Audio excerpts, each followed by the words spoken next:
So, Nigel, I want to start by bringing you in as a scientist to kind of set the stage for, the scale of how many minerals we're going to need going forward. I cover electric vehicles, so when I'm listening to Elon Musk talk about the mineral needs, he's kind of saying, well, all we have to do is look for them. They're out there. We just haven't been looking for them. So what maybe are we underestimating about how we're going to get all these critical minerals out there by 2035, 2040? Well, I think there's the issue of the sheer scale of the challenge and the fact that we're going to have to produce them going forward with a zero carbon footprint and also with a much improved ESG footprint. And I think to really understand why I say those three things, you need to look at how much energy we consume in the world today. So we consume nearly 600 exajoules of energy per year, and about 90 of that, 90 exajoules is from electricity. All of the rest is fossil fuels. So effectively, we have to replace that, and many of the speakers earlier on were talking about electrification. We need to electrify the world, and that means when you think about the 90 or roughly 100 exajoules that we have as infrastructure in place today of energy, electricity generation and that transmission infrastructure, we're going to need to do that again, but 5 times. So that's the scale of the challenge just on electricity generation. Then when you look at things like how we consume energy, lots of talk about EVs and vehicles. Transportation is one of the larger consumers of fossil fuels today. If you look at the end of 2020, it was 1% of the world's cars were EV. So we've got a 100-fold increase that we've got to go through. So that's more lithium, more nickel, more manganese, more cobalt. A lot of the infrastructure that we're going to have to put in place contains semiconductors. So we're going to need the critical minerals that go into the semiconductors, into rectifiers, for example, into LEDs, screens, and touchscreens that we have. Also, all of that renewable energy that we've got to put in place. It's the solar power, it's wind power, geothermal, hydro, nuclear, and hopefully one day fusion. There's infrastructure that's got to go in there. So when you think about that, what we need is we talk a lot about the critical minerals, the lithiums and things of this world, but we're also going to need an awful lot of copper and an awful lot of aluminium because those are the 2 materials of choice for transmitting electricity around the world. So we've got a big challenge on our hands, and we've got to move with great speed if we really want to decarbonize the future and go through this energy transition. Given the fact that we're going to produce those materials, we can't produce them using fossil fuels. So we're going to have to find ways of doing that without generating greenhouse gases. And that's going to require innovation. Those technologies do not exist today, and they need to be developed. Equally as well, we have to start mining all of these materials and processing all of these materials at a much, much larger scale than we've done before. That means we can't mine in the way in which we used to.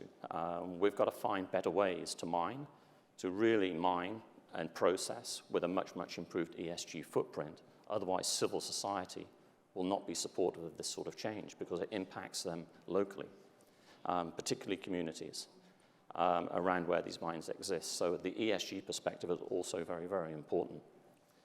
What we tend to find, I think, is that many of these minerals that we need, that we then extract to produce the metals that we need, actually exist. Exploration is always a good thing, and encouraging exploration is always a good thing. But at the end of the day, it's the rapid extraction of that and doing that at a zero carbon footprint and a much improved ESG footprint, which is going to be key to get the civil society support as we move forward. So Rahim, I'd like to bring you in because, my editors, some of whom are in the room today, so keep that in mind when you do your applause. If someone were to tell me we have to do this really ambitious thing, my editor would say, well, follow the money. Is that really possible? So I'm curious, sort of what makes this transition unique compared to other industries, and how are we going to finance it? Great question. So I work at BMO. I sit inside our metals and mining group. And BMO sits in a unique position because we're the largest underwriter of metals and mining equities in the world. Bar none, bar nobody, that's what we do. And we're really good at it. which is exciting. But the problem that was laid out is the right one, which is we need to build 100 new lithium mines and a lot more graphite mines and manganese and cobalt and then attendant refining capacity. And that's going to take a lot of money. And when you start thinking about the scale of the problem and you put ticket sizes on these, and they're $1 billion or $2 billion a piece, that starts to become a really big number really quickly. And if we think about it solely from a metals and mining lens, that could be a tricky problem to solve. But if we take the core of what Nigel referred to, and he pointed out that we actually know where these critical minerals are. And that's really important. We have the capacity to do all of this. We just need to figure out the right partnerships for how we're going to approach them. And so, I used to work in a group that we called the Metals and Mining Group. We now call it the Metals, Mining, and Critical Minerals Group. And the reason is because we're changing our lens on the problem from being just a metals and mining problem to being an energy problem. And in the context of solving an energy problem, this is something we can do. With partnerships, and maybe this will give you a lead-in for what you do next, but with partnerships like the one that General Motors and Lithium Americas have announced that attack that same problem in a different way. And the Premier was up here earlier, and Mayor Pete was on video, and they were talking about the importance of this problem and the call to arms to go and access the resources that we know about. And we can do it. We just need to organize ourselves in a little bit of a different way than even BMO, the largest underwriter of metals mining equities in the world, has done before. And that's an exciting problem to have. So Nazak, I want to bring you in because I know it's not just a scientific problem, it's not just a money problem, it's also a legal intellectual property problem that we have going on. And China has approached this intellectual property maybe differently than we have in the past, and that's changing. So I was wondering I think there are a lot of lawyers in the room, but for the non-lawyers in the room, maybe you could give a high-level overview of sort of what that IP problem is that we're trying to fix right now. Yeah, well, let me step back real quickly and sort of kind of give at least the lay of the land from where I was looking at this as a policymaker, having drafted the federal government, U.S. federal government's critical minerals strategy. That was completed in 2018, published in 2019.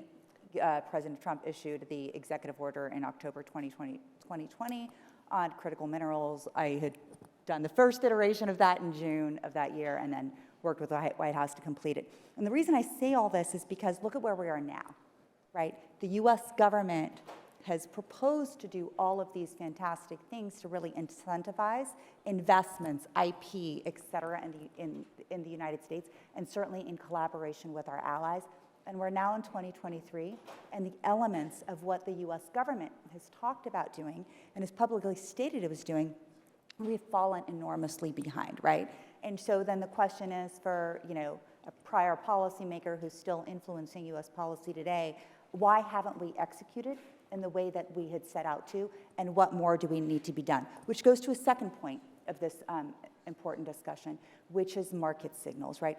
Are we giving industry adequate market signals to make the investments in the United States and Canada, around the rest of the world? The set of issues is pretty much finite, right? You need sort of extraction, you need R&D, you need the intellectual property, you need the market drivers, et cetera, the trade flows. So China knows this finite set of problems too, and it's exploring the rest of the world. It's developing partnerships to get access to those mines, to new unexplored deposits. And so what can we do in terms of IP to make sure that we're developing these technologies to do this cleanly, but more importantly, what are the market drivers or the market incentives that we can give industry to do this? Look, at the end of the day, companies can invest in IP, they can do all this stuff to protect their IP, but if they're not going to make a profit, right, nobody's going to do it. And so the key issue is what can, and I frankly, and just to be honest, I think it's going to be both a carrots and a sticks approach, meaning carrots to U.S. industry, our allies, et cetera, to incentivize investment, and sticks meaning restrict the importations from China to give the investors, the IP developers, the confidence to invest domestically. And then finally, I'll add that it's an enormous issue in terms of IP protection. You've got a lot of companies in the United States that have developed or developing exquisite technology that has to do with separation, that has to do with the post-separation activities, the processing, the purification, and they're deathly afraid to come over because of the IP issue. And so they're basically saying, if I come out into the public, and if I tell the US government, if I tell the lawmakers, if I tell the public, even advertise online, really what I'm doing and the extent of which I'm doing it, I'm going to be under attack by China. So this is a sort of multifaceted problem, and just to sum it up, the US government incentives for companies to invest, and then how do we make sure that their IP and the value of their investments overall is protected? So earlier with the Undersecretary, I mentioned this already, this tension that's going on right now between government and industry over how much Chinese investment we should allow in the critical mineral space, and whether we're sort of chilling and capping the speed at which we can invest by saying, turning away money that's on the table, or whether this is a necessary precaution that we need to take. So I'm curious, Nazak, and maybe Rahim, since you are also talking to industry, what do you think? Is this overkill, or is it necessary to maybe rethink Chinese investments or other countries' investments in critical minerals? Let me start with that, if I may, because I've been on the front lines of the U.S.-China economic battle for decades now. I've had a front seat. I've audited Chinese companies. I've witnessed how China's been hollowing out our industries. And it's really bizarre that we have legislation that calls China, among other countries, foreign entities, foreign countries of concern, yet we're incentivizing their investments in the United States, knowing full well what happens, right? Because we have decades of evidence. They invest in the United States, they use low price cost structures, they decimate all other competitors, they gain market share, and then they start hollowing out our industries from within our own borders. And the notion that in the same legislation, you can call adversaries foreign countries of concern and worried about their supply chains, but also invite them to invest in the United States and give them US taxpayer dollars to do so, to me is completely absurd. And it really underscores sort of the lack of coordination in the US policy among lawmakers. Look, if we're really going to get ahead of this, or not get ahead, but really sort of solve our vulnerabilities, we need to be really strategic about the entities that are permitted to invest in the United States or incentivized to invest in the United States are the entities supported by the countries who have a history of trading fairly and behaving fairly and not using economic practices to their own advantage and to the rest of the countries and businesses' demise. I might add, and I won't take a normative position on, was Chinese investment good or bad? I'll leave that for policymakers to decide. But as policymakers make that decision, I do think it's important that they provide private sources of capital with clear directionality on an integrated set of policies that are going to work together and be durable. Because we have the most advanced capital markets in the world. We have the money. Mobilizing that money requires market signals that work and that are durable. And so particularly in the context of a policy-driven energy transition, right? Not an economic-driven energy transition, but a policy-driven energy transition, it's important that we have a clear set of policies, and if we are going to lay out, entities of foreign concern, that's fine. But how are we going to incentivize all aspects of the supply chain to grow at the pace that is required, so that our targets around electrification or electric vehicles or transmission have a good chance of being achieved, and therefore that investors and the sources of that private capital are able to invest knowing that they have a relatively secure proposition. I will say one other thing, which is it's easy to point out where there are opportunities for greater policy alignment. But the IRA is a great example of policy working. Because we have seen in just 6 months, we have the IRA, we have a clear set of benefits that are available, and we see private capital flowing in behind those benefits. And so the multiplier effect is working. And a lot of what we're doing already is working. We need to continue down the path. Candidly, Canada needs to do more to match what's being done in the US. But we're on the right track. So I'd like to bring Jonathan and Marisa in because I think you're a great example, your companies are a great example of really making the bilateral relationship work. And you all can talk more about this, but I think General Motors is now the largest shareholder in Lithium America's $650 million deal in a Vancouver headquartered miner that's mining in Nevada and an automaker that's building electric vehicles and processing battery materials in Canada. And so I think probably more people here have driven a car than wielded a pickaxe. So Marisa, maybe we'll start with you. So how has the investment strategy been different for GM for buying lithium versus ordering an axle for a car?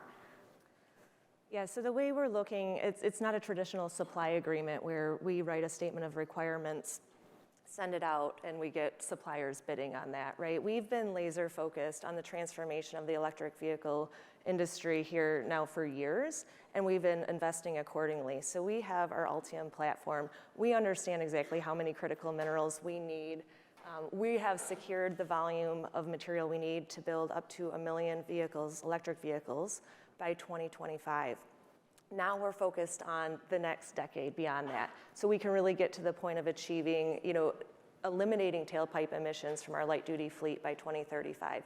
We recognize that that is going to take partnerships and joint ventures, not supply agreements. And so you've seen a lot of that with our agreement with Lithium Americas, with the work that we're doing in Bécancour with a joint venture, POSCO, for our Ultium CAM facility, with the announcement we made with Vale for nickel sulfate. And it's not just the critical minerals, it's understanding how to bring the capability, the processing, really the end-to-end electric vehicle supply chain to North America. And Canada's uniquely positioned because we have access to those critical minerals. We have to focus on the capability to process them. We have to focus on getting them into the cell plants, getting them into the battery plants, and ultimately the vehicle plants. And when we have that holistic supply chain, that's where we can achieve the sustainable, scalable needs to really reach our goals. And as it's been pointed out a variety of different ways, that's a lot to do, and we don't have a lot of time. So, the success of this transformation isn't going to be predicated on ZEV mandates. It's going to be predicated on the ability to partner, the ability to permit these mines, the ability to extract the minerals, to have the research and development to invent what needs to be invented to enable this, and then ultimately to make the vehicles affordable for customers.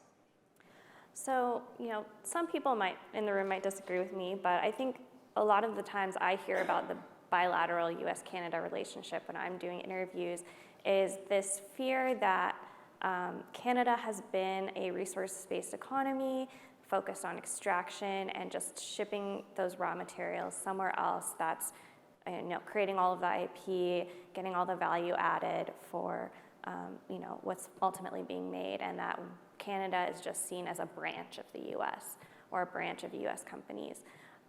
When you're talking to HQ, how do you make sure that you're seen as more than just a branch plant economy, that Canada is sort of bringing a lot to the table in the eyes of the US companies?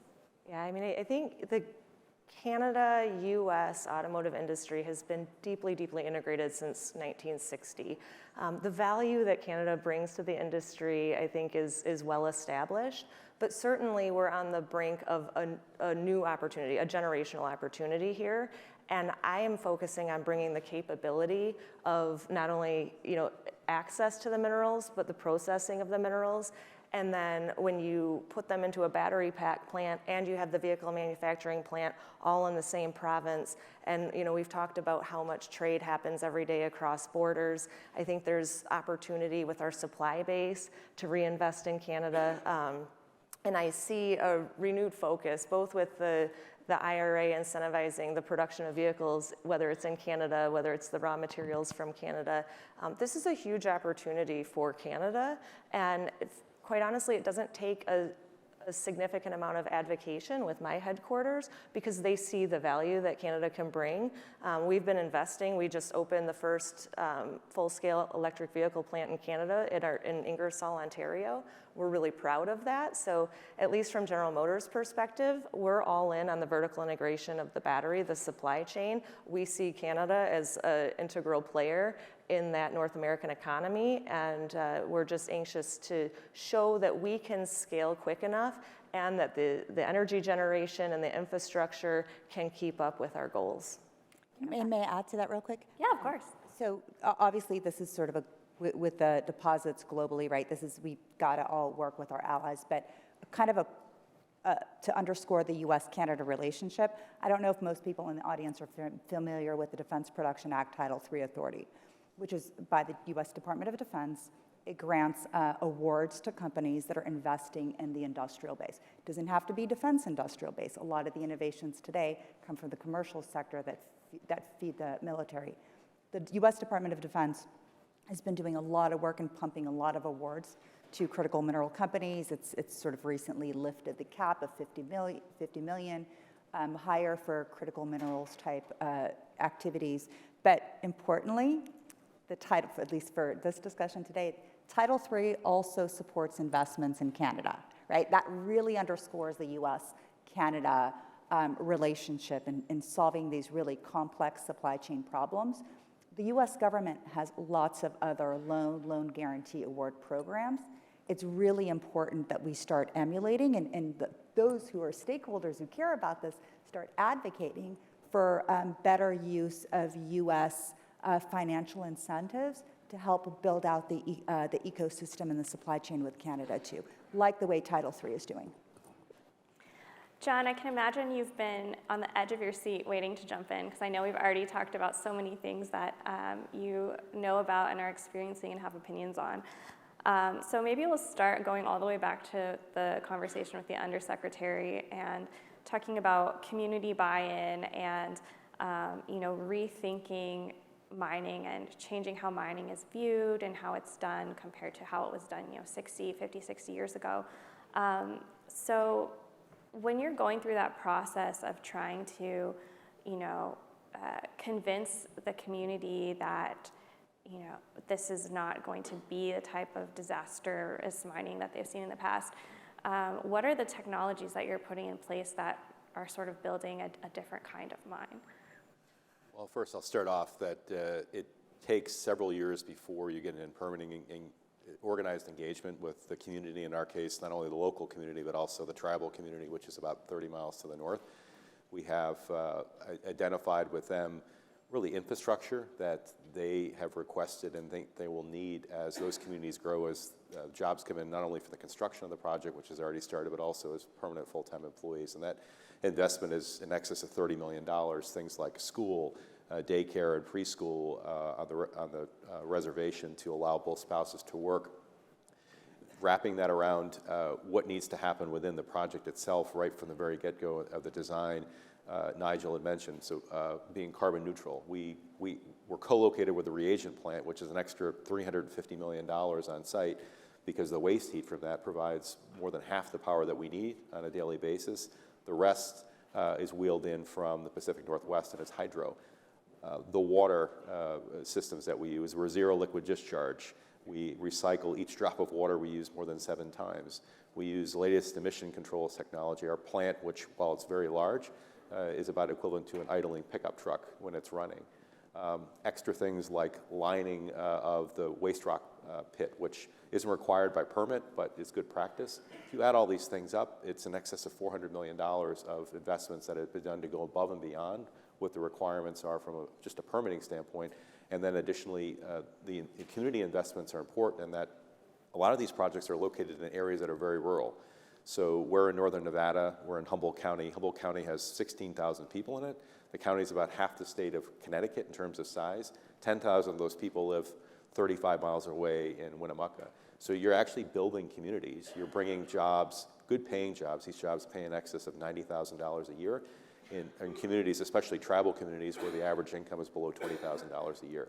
So it's more than just even bringing critical minerals, or in our case, the facility that we're building is actually essentially a pharmaceutical grade product when it leaves the gate, goes to an Ultium facility where it's put into a cathode. But beyond that, you need to build the workforce because we're located in communities that training, development, community investment, all of that is key. Otherwise, these projects won't work. You're making it sound easy, rattling it off like that, but it's actually very, very complicated, right? Yes. And you know, I think we've heard so much so far about being in such a rush to get everything done and permitting reform to make everything faster. And you know, some of these steps can maybe be streamlined, and some of them, you know, take time in building relationships. And so, Nigel, maybe we can bring you back in as someone who's also, you know, looking at all of this design work on the mining side. What are some of the steps that are the unskippable steps in sort of all of this community engagement and environmental impact and permitting and all these things?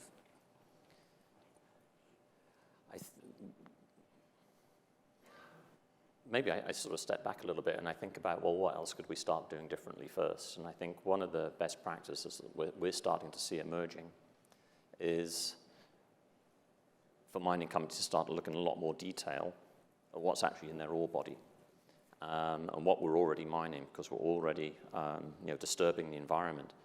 And what we're increasingly finding is a lot of the critical minerals that we're after for the energy transition are actually found within our existing ore bodies. So what we've started to do as a company is look at doing that more and more. So last year, for example, when we look at our copper ore bodies contain a lot of the critical minerals that go into the semiconductor industry. So last year, we actually successfully extracted tellurium from our copper operations in Salt Lake City in Utah. And that now goes into First Solar's product for solar panels. We know we can extract gallium, for example, from our aluminium industry. And gallium is another important semiconductor. Gallium nitride is the key to our 5G networks. It's the key to fast switching for the power electronics that are needed for the energy transition. We also, in our titanium business, when you extract titanium and titanium dioxide from mineral sands, there are a lot of rare earths that are left in that product that we're looking at extracting those. So last year, we actually successfully extracted scandium, which is a really important alloying element in the aluminum industry. So I think it's looking more and more at that. So how can we do a lot more with the ore bodies that we already have? Then I think in terms of what really accelerates, so that helps us actually accelerate and get critical minerals into the marketplace more quickly by looking at what we already have in our hands. When we want to develop something new, really permitting, what we're finding as a company is that it's necessary, but it's not sufficient to really have that social license to operate. And we've been finding this more and more. And really where we've seen success is where we engage very, very early on with the local communities and all of the stakeholders. And it certainly helps when we have one permitting process rather than multiple permitting processes. So one of the things that's quite interesting that Canada is trying to do at the moment in our industry is move towards one permitting process, where it's the provincial governments, the federal governments, and the First Nations governments can all come together and agree on one process. And I think that's really key.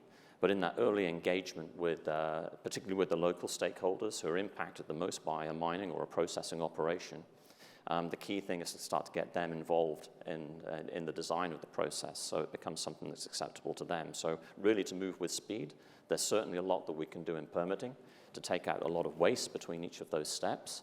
But really the key to success is that really early engagement. John, maybe we can close with you. So you're looking at the US, you're looking at Canada. There's a lot of talk about harmonizing the way that we do permitting. if there was something that Canada does really well that you think the U.S. could take, or something that the U.S. does really well that you think Canada could adopt, what would be sort of the super permitting process? We took some chapters out of the book for community engagement from the Canadian approach in the U.S., especially as it relates to First Nations.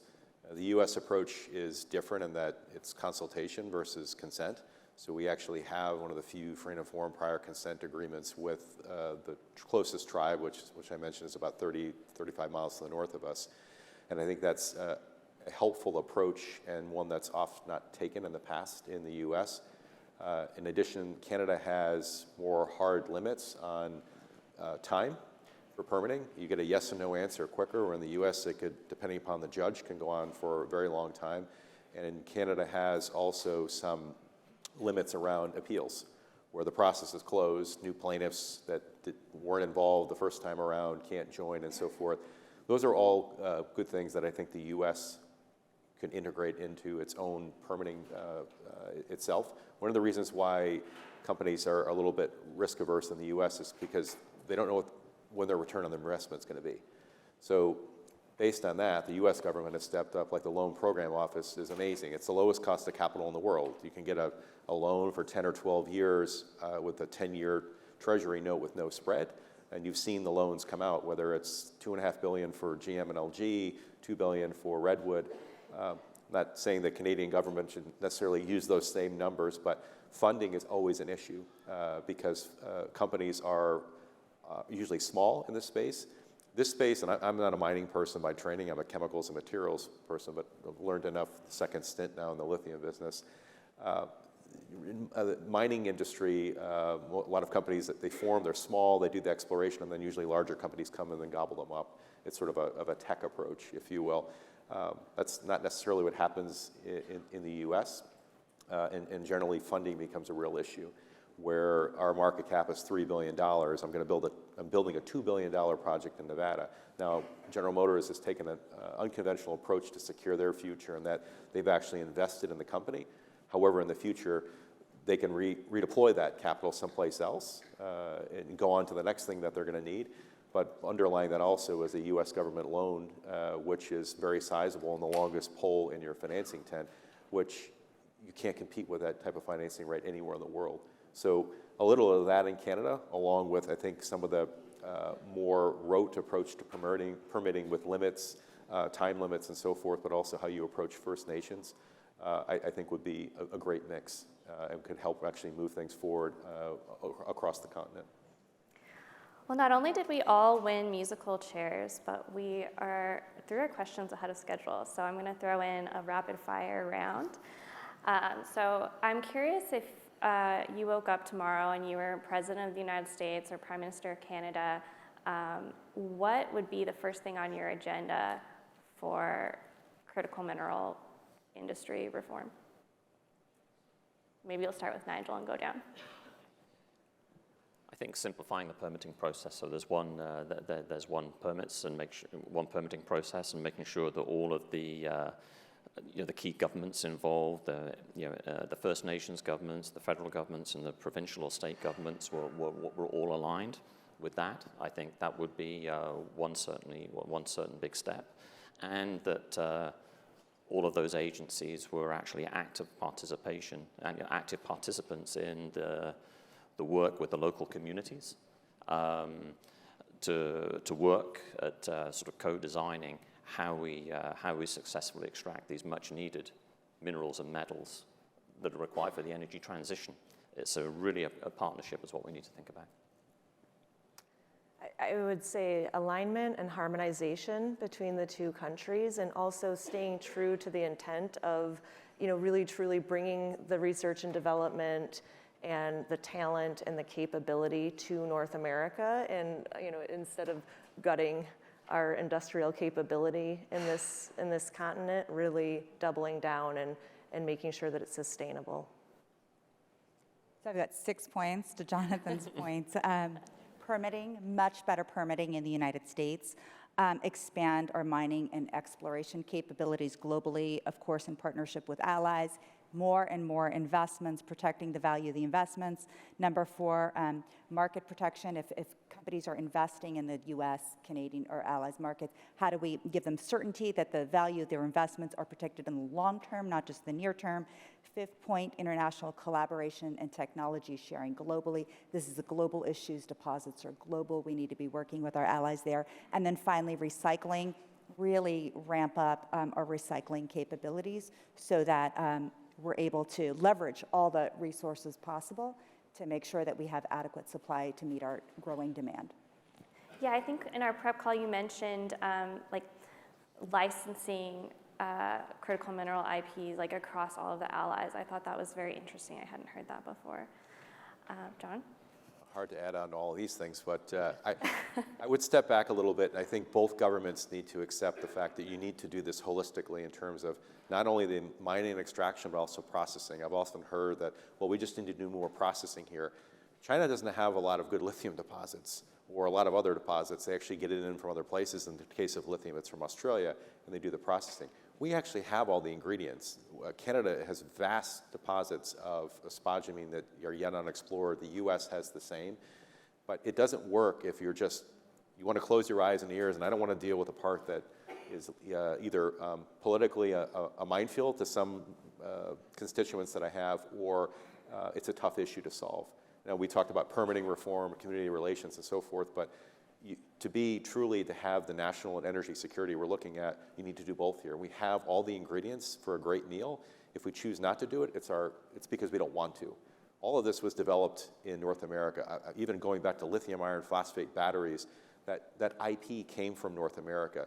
Lithium industry started in South Dakota in the 1800s. It morphed to Canada. It was in North Carolina, the tin spodumene belt. All of it moved out. It's not that we don't know how to do it, it's just we chose not to, or the economics at the time, because the industry was too small for us to want to do it locally here. It's different now. The wheel has turned. Every auto OEM in the world has dedicated themselves to electrifying their fleet. And beyond that, we have renewables, we have stationary storage. Everything is changing. And we have the ability to do it all here. The tech, the mineral resources, the processing capabilities, the best universities in the world, the best companies in the world. Accept it, take advantage of it, and look at and solve the problem holistically, and don't try to split it up into pieces where one piece seems more difficult for me to push. There's always going to be people that are going to disagree. We live in a democracy. You have constructive debates, you come up with solutions that work for both parties, and you move ahead. But the thing we don't have on our side is time. So we need to move. Yeah, I think you said something really interesting in the past about how 60 years ago you could build a car without a seatbelt, and look how far cars have come. And we have to think about that's how far mining has come as well. Mining even 20 years ago, Nigel hit the nail on the head. The things that I still remember when natural gas was a nice move from coal. Now you wouldn't even think about that. So you're right, airbags and seatbelts and so forth. I grew up as a kid I didn't even know what that was. You can't build a car like that nowadays. It's against the law. Permitting and the regulatory regime we have is great. It's there to protect, but it's also the law. So people can't look at things that were done 20 or 30 years ago and it's going to repeat. It wouldn't be allowed today. Raheem, last word? It's tough. I've got to start with permitting, number one, for sure. It will take Marisa 2 years to go out and build a new gigafactory, and we have 363 gigafactories announced and being built. And on average, it will take us 15 years to build a lithium mine. And that is a really big disconnect when you think about going from 400,000 tons of lithium to needing 4 million tons of lithium by the end of the decade. And that is a really, that is a problem we can solve, but we need to start working on it now.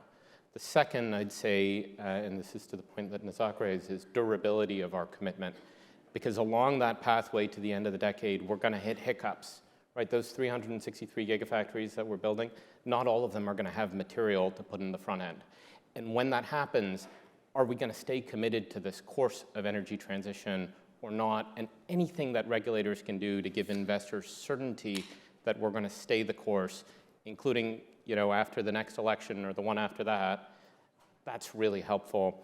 And then I have to echo John's point at the end, which is building the full supply chain is important. We've talked a lot about lithium. It's true, we need to build more lithium mines. We also need to build everything downstream of lithium mines and every other mine that we need along the way, right? We need lithium, we need nickel, we need graphite, we need cobalt, we need manganese, we need rare earths. All of them have attendant supply chains, and we need to get moving. And the good news is these are things we know how to do. This isn't making an atom bomb. We can do this. We just need to get started. And one other thing, if I could just add, that I would focus on, as I mentioned at the beginning, if you don't build out the electricity generation and the distribution, you won't be able to charge your lithium-ion battery. So as a government, governments need to think about that. Well, I know there's some people that work on political campaigns here. Here you have it, 5 presidential candidate potentials. Well, I have to say, truly a rare chance to talk to people with such expertise all at once. So thank you all so much. This is really helpful.